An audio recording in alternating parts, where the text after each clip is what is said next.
زموږ د نن ورځې د خپرونې موضوع بیا هم د ژوند کولو زرین اصول.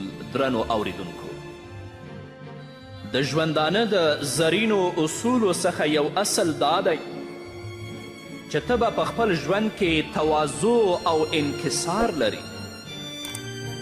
د کبر او د غرور نه به ځان بچ ساتې. که تا په خپل ژوند کې تواضع درلودله، که تا په خپل ژوند کې انکسار درلود، نو د ژوند نه به خوند واخلي. او که د ژوند په کبر او غرور سره تیروه، د ټولو په زړونو کې به منفور وي. ټول به درنه نفرت او کرکه کوي. محمد رسول الله صلی الله علیه وسلم به چې په لاره تیریده او یو معمولی غوندې غلام به ورته د کوم کار په اړه د ودرېدو وویل، یعنی چا به پې ظلم کړی و یا به د خپل بادار نه تنګ و، نو محمد رسول الله صلی الله علیه وسلم به د هغه بادار ته او د هغه مولا ته د دې غلام سفارش کو. رسول الله صلی الله علیه وسلم فرمایی، د ترمذی او د مسلم حدیث دی، لا يدخل الجنة من کان فی قلبه مثقال ذرة من کبر. د چا په زړه کې چې د مثقال د ذرې په اندازه کبر وي، جنت ته به داخل نشي. تاسو به ډیر خلک لیدلی وي چې هغوی به وایي فلانکی کس ډیر کبرجن دی، فلانی ډیر ځان خوښونکی دی، ځان ته مغروره دی. د داسې کس د خپلې رویې له امله خلک له ده څخه کرکه کوي او نه خوښوي. تاسو د محمد رسول الله صلی الله علیه وسلم کړنلارې او رفتار ته وګورئ، او نن راشئ د محمد رسول الله صلی الله علیه وسلم او د هغه مبارکو صحابه و کرامو کړنلاره د نن ورځې مسلمانانو سره پرتله او مقایسه کړئ. والیان، وزیران او وکیلان خو پرېږده، یو ادنا غوندې موقف یا دولتي څوکۍ چې نن لري، هغه چې کله په ځمکه باندې ګرځي، په زړه کې به ځمکې ته دا وایي چې ته منتداره اوسه چې زه په تا باندې ګرځم. د کبر بوجۍ په ځمکې روانه ده. ان بطش ربک لشدید، د الله نیول بیا ډیر سخت دی. همدا کبرجن او همدا مغرور خلک الله رب العزت په داسې مرضونو باندې هلاکوي او تباه کوي چې دوی سره بیا علاج نه وي. پرونو زما خوږو ورونو او درنو خویندو، که غواړئ چې د خپل ژوند نه خوند واخلئ، تواضع، عاجزي او انکسار خپله کړنلاره وګرځوئ. د کبر، غرور او د وحشت څخه ځان وساتئ.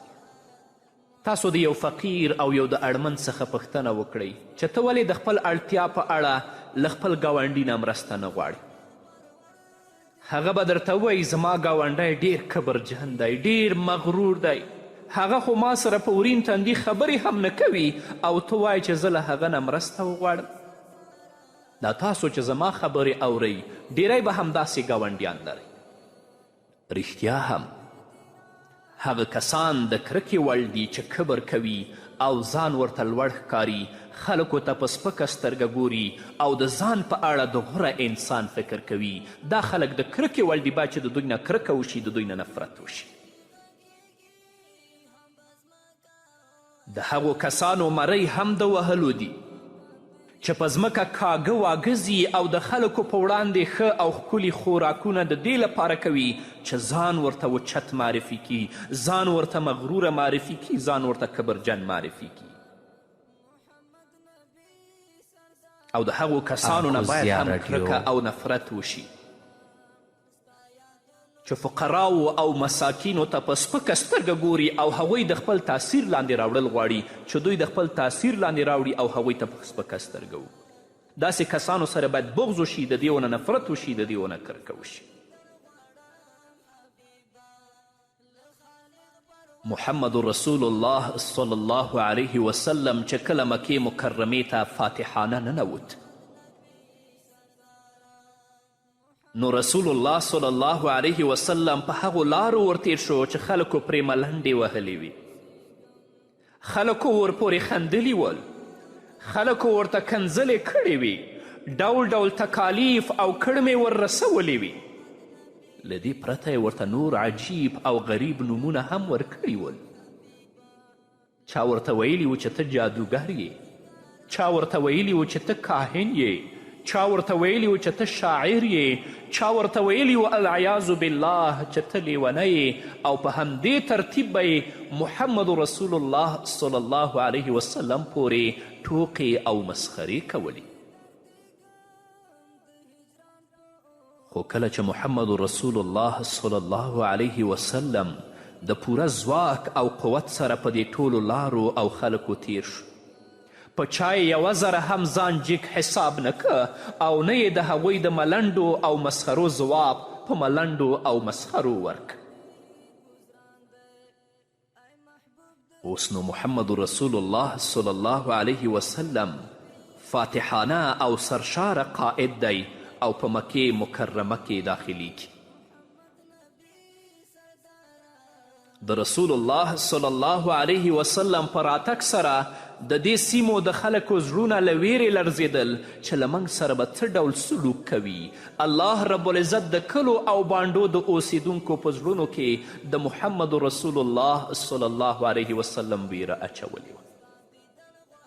اما نبی کریم صلی الله علیه وسلم ډیر عاجزانه او ډیر په انکسار او تواضع سره مکې ته ننوځي، د چانه انتقام او بدله نه اخلي، کبر نه کوي او غرور نه کوي.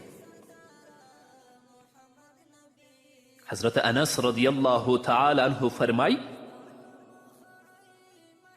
رسول الله صلی الله علیه وسلم چې د مکې مکرمې د فتح په ورځ ښار ته ننوت، نو د خشوع او خضوع دا حال و چې د صادر څنډې د اوښ دالان ښکلاوه، یعنی سر یې د رکوع او سجې په څیر ټیټ و، تواضع یې کوله، عاجزي یې کوله. او ابن مسعود رضی الله تعالی عنه فرمای، دا حدیث د حاکم په مستدرک کې موجود دی، یو کس د نبی کریم صلی الله علیه وسلم په وړاندې حاضر شو او غوښتل چې د یوې مسئلې په اړه محمد رسول الله صلی الله علیه وسلم سره خبرې وکړي. خو د نبی کریم صلی الله علیه وسلم په لیدو سره پرې له هیبته رپ ولګید، لرزه پرې راغله. رسول الله صلی الله علیه وسلم چې د ده حال ولید نو ویلې ډاډمن اوسه، زه د قریشو د یوې عامې ښځې زوی یم چې وچه غوښه به یې خوړله. زه د انسان په څیر کینم او د انسان په څیر خوراک کوم. نو زما ګرانه وروره او درنې خورې، عاجزي غوره کړه، ته به د ستوري په څیر شي چې خلکو ته د اوبو په سر ښکاري، خو په اصل کې هغه ستوری له دوی څخه ډیر پورته وي. او د لوګي په څیر مه کیږه چې د فضا شنو ته ځان پورته کوي، خو د دې سره سره بیا هم سپک وي. څوک چې د الله رب العزت د رضا لپاره تواضع او انکسار غوره کړي او ټیټ وي، الله رب العزت پورته کوي. د عاجزي له برکته الله رب العزت د انسان عزت او تکریم ډیروي. که غواړئ چې د خپل ژوند نه خوند واخلئ، تواضع، انکسار او عاجزي غوره کړئ، الله رب العزت به عزت درکړي. همدارنګه د ژوندانه د زرینو اصولو څخه یو اصل دا دی چې ته به الله رب العزت ته په پټه عبادت کوي. شیخ عریفي په خپل کتاب کې لیکي، زه د خپلو ملګرو سره په یو سفر کې وم، د لارو په اوږدو کې راته یوه داسې دښته کې موټر خراب شو چې نه اوبه وې او نه شنه ګیا، چې د مجبوري له امله موږ په همدې وچې دښته کې د شین آسمان د لاندې د شپې تیرولو لپاره تم شو. خو په همدغې شپه کې هوا ډیره سړه وه چې له امله یې موږ د ځان تودولو لپاره اور بل که او موږ ټول ترې چاپیره کېناستو. موږ د شپې لنډولو لپاره په ټوکو باندې شروع وکړه، تر څو شپه لنډه کړو. شپه پخه شو، موږ همداسې ټوکې کولې چې زموږ له ډلې څخه یو ملګری پورته شو او غلی له موږ نه ځان په څنګ. هغه ډیر نیک انسان و. سهار وختي به په توره تیاره کې جومات ته د جمع لپاره ته د جومات دروازه به ډیری وخت همده بیرته کوله. دا چې زموږ له ډلې څخه بیلیده نو د اوبو لوټه یې له ځان سره واخیسته.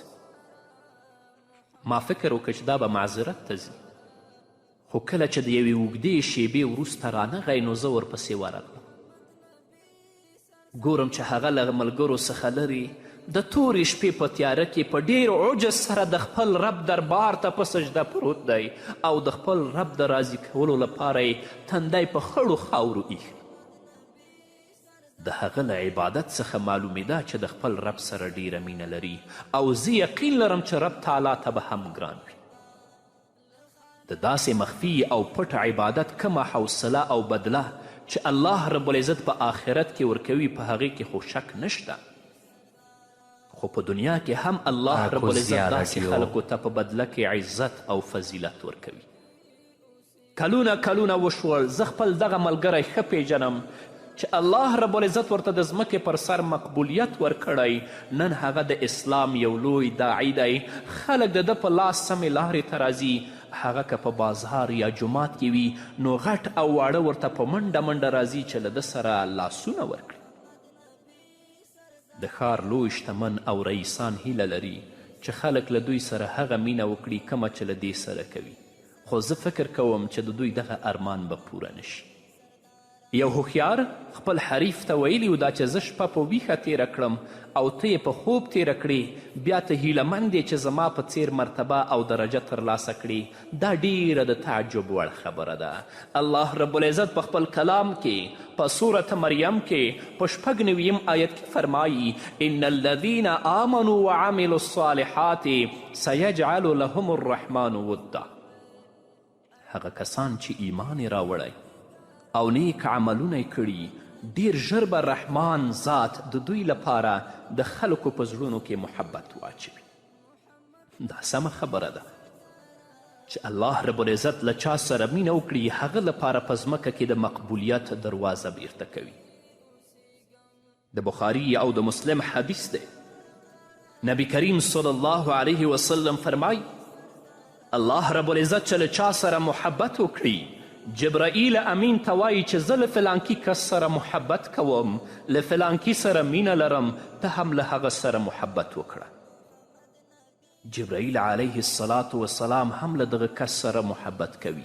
هغه بیا آسمان والاو ته اعلان کوي چې الله رب العزت فلانکي کس سره محبت کوي، تاسو هم له هغه سره محبت وکړئ.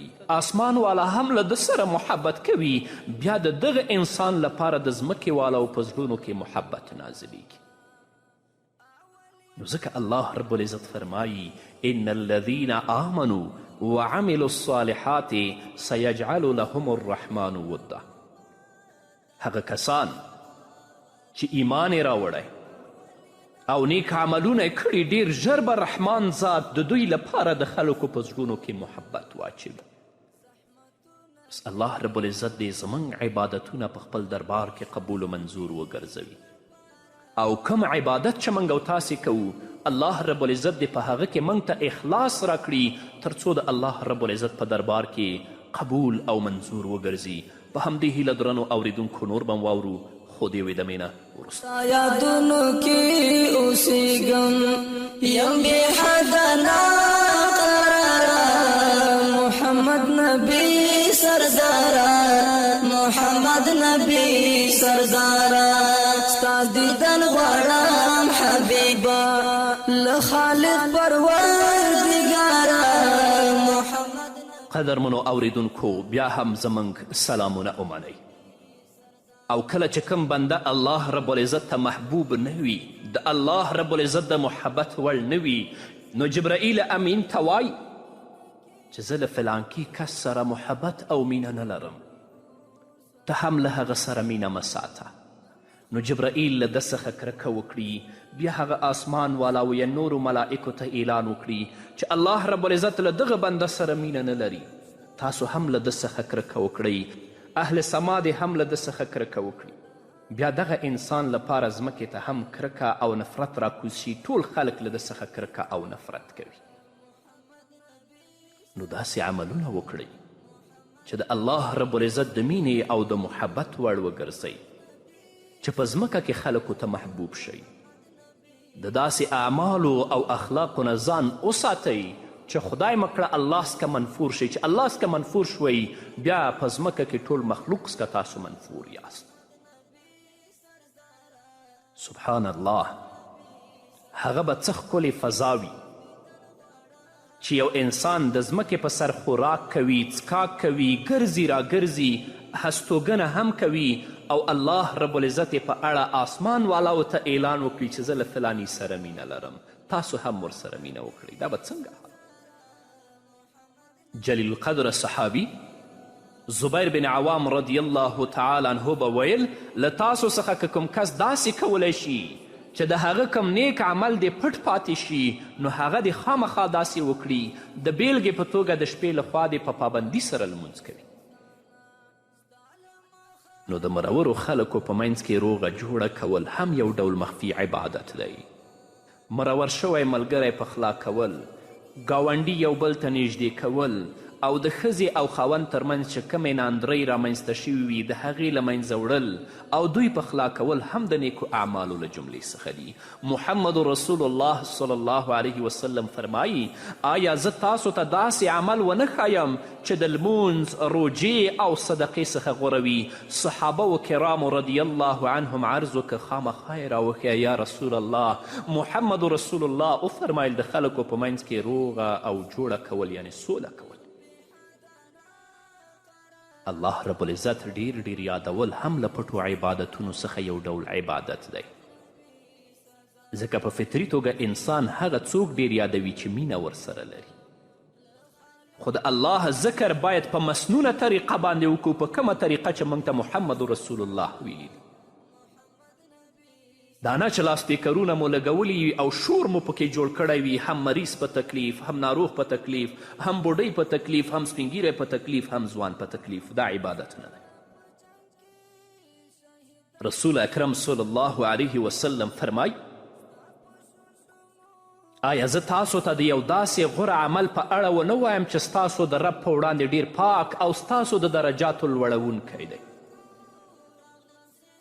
دا عمل تاسو ته له دې څخه هم غوره دی چې څوک درته سره او سپین زر درکړي، او له دې امر څخه هم غوره دی چې تاسو له دښمن سره مخامخ شئ، تاسو د هغوی څټونه ووهئ او هغوی ستاسې څټونه ووهي. صحابه و کرامو رضی الله عنهم په ډیر جوش سره ویلي ولې نه یا رسول الله، خامخا یې راته وښیه هغه کوم عمل دی؟ محمد رسول الله صلی الله علیه وسلم ورته وفرمیل د الله ذکر. دا حدیث په ترمذي او ابن ماجه کې موجود دی. خو ذکر باید په هغه طریقه باندې وشي چې کومه طریقه موږ ته رسول الله صلی الله علیه وسلم راښودلي. د مخفي عبادت او د پټ عبادت یو قسم په پټه صدقه ورکول دي، ځکه په پټه صدقه ورکول د الله رب العزت غصه سړوي. د سیدنا ابابکر صدیق رضی الله تعالی عنه دا مبارک عادت چې هغه به د سهار لمانځه نه وروسته د صحرا په لور وته، هلته به یو څو ساعتونه تیرول او بیا به بیرته مدینې منورې ته راته. امیر المؤمنین سیدنا عمر فاروق رضی الله تعالی عنه ډیر په تعجب کې شو چې هر سهار ابوبکر رضی الله تعالی عنه چیرته ځي.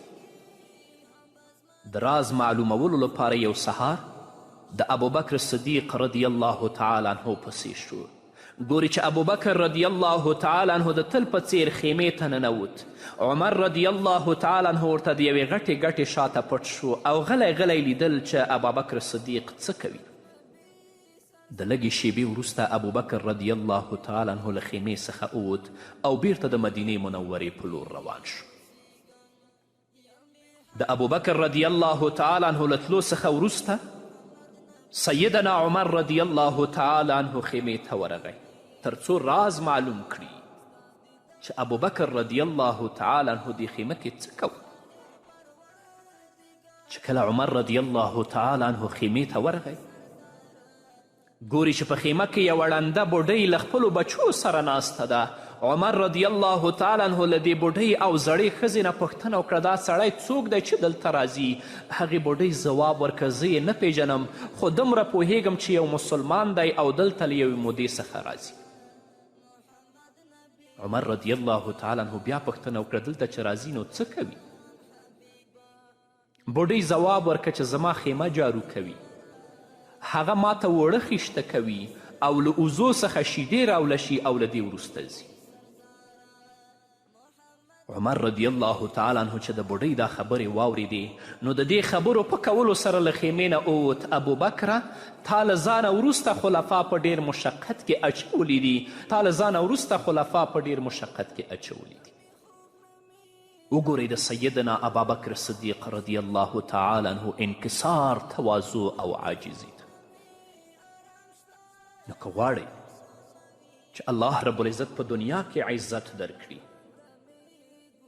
او الله رب العزت مو په آخرت کې هم عزتمن لري نو په خپل ژوند کې د تواضع او انکسار او د عاجزي نه کار واخلئ. الله به مو درجې اوچتې کړي او چا چې کبر کړی چا چې غرور کړی هغه الله رب العزت په خپل کبر او غرور سره ذلیله کړی الله رب العزت شرمولی.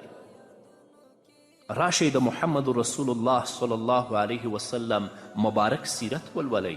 راشئ د ابابکر صدیق سیرت ولولئ. راشئ د عمر فاروق سیرت ولولئ. راشئ د عثمان ذوالنورین سیرت ولولئ. راشئ د حضرت علی کرم الله وجهه سیرت ولولئ چې هغوی په خپل ژوند کې سره د دې چې امیران ول څومره عاجزي انکسار او تواضع درلودله او نن ته په کم کبر او غرور او ځان ښودنه کې روان دي. بس الله رب العزت دې زموږ په حال باندې رحم وکړي.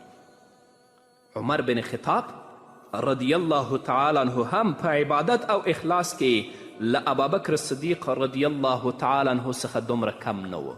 دا اورو خو انشاء الله په بلې خپرونه کې. نو قدرمنو اوریدونکو دا وه زموږ د نن ورځې خپرونه چې ستاسو درانه حضور ته وړاندې شوه. تر بلې خپرونې پورې چې زه بیا هم ستاسو درانه حضور ته راځم تاسو ټول په لوی او بخونکي الله سپارم. پاتې ژوند مو نیکمرغه ښاد بریالي او کامیاب اوسئ.